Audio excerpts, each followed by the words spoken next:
ఎన్నికలకు సంబంధించిన నోటిఫికేషన్ విడుదల కావడంతో అన్ని రాజకీయ పార్టీలు ప్రచారం చేపట్టడానికి సన్నద్ధమవుతున్నాయి. ఈ క్రమంలోనే అధికార వైసీపీ తన దూకుడు పెంచింది. ఎన్నికల నోటిఫికేషన్ కొద్ది గంటల ముందే మొత్తం 175 నియోజకవర్గాల్లో తమ అభ్యర్థులను ప్రకటించారు జగన్. ఇందులో 100 సీట్లను బీసీలకు కేటాయిస్తూ సంచలనం సృష్టించారు. 14 మంది సామాన్య కార్యకర్తలకు ఎమ్మెల్యేలుగా పోటీ చేసే అవకాశం కల్పించారు. ఇక కీలక నియోజకవర్గాల్లో మహిళా అభ్యర్థులను రంగంలోకి దింపి పెను సంచలనానికి వైసీపీ అధినేత తెరలేపారు. జనసేన అధినేత పవన్ కళ్యాణ్, టీడీపీ ఎమ్మెల్యే బాలకృష్ణ, చంద్రబాబు తనయుడు నారా లోకేష్ వంటి నేతలపై మహిళా అభ్యర్థులను వైసీపీ రంగంలోకి దించింది. సుదీర్ఘ కాలం తర్వాత వచ్చే ఎన్నికల్లో తాను పోటీ చేసే నియోజకవర్గాన్ని జనసేన అధినేత పవన్ కళ్యాణ్ ఇటీవల ప్రకటించారు.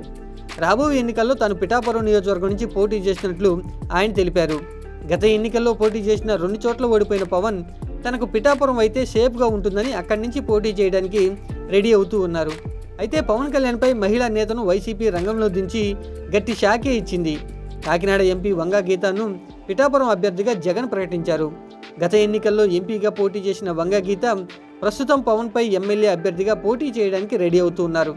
ఇక హిందూపురం ఎమ్మెల్యే బాలకృష్ణ సైతం మహిళా అభ్యర్థితోనే పోటీ పడనున్నారు. పార్టీ సీనియర్ నాయకురాలు టిఎన్ దీపికకు నియోజకవర్గ బాధ్యతలను అప్పగించింది వైసీపీ. హిందూపురం నుంచి మహిళా అభ్యర్థులెవరూ ఇప్పటివరకు పోటీ చేయలేదు.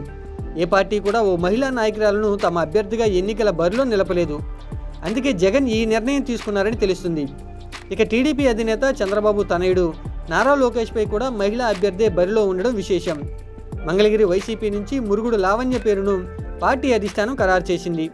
గతంలో మురుగుడు లావణ్య తల్లి కాండ్రు కమల మంగళగిరి ఎమ్మెల్యేగా పనిచేశారు.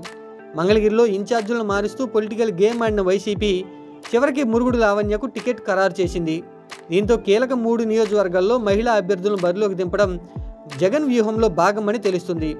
మహిళా అభ్యర్థులతో పవన్, లోకేష్, బాలకృష్ణలను ఓడించడానికి వైసీపీ అధిష్టానం ప్రణాళికలు రచిస్తుంది. మహిళలతోనే వీరిని ఓడిస్తే కిక్కే వేరే ఉంటుందని వైసీపీ శ్రేణులు భావిస్తున్నాయి. మరి ఈ మహిళా అభ్యర్థులను ఆ 3 నేతలు ఎలా ఎదుర్కొంటారో చూడాల్సి ఉంది.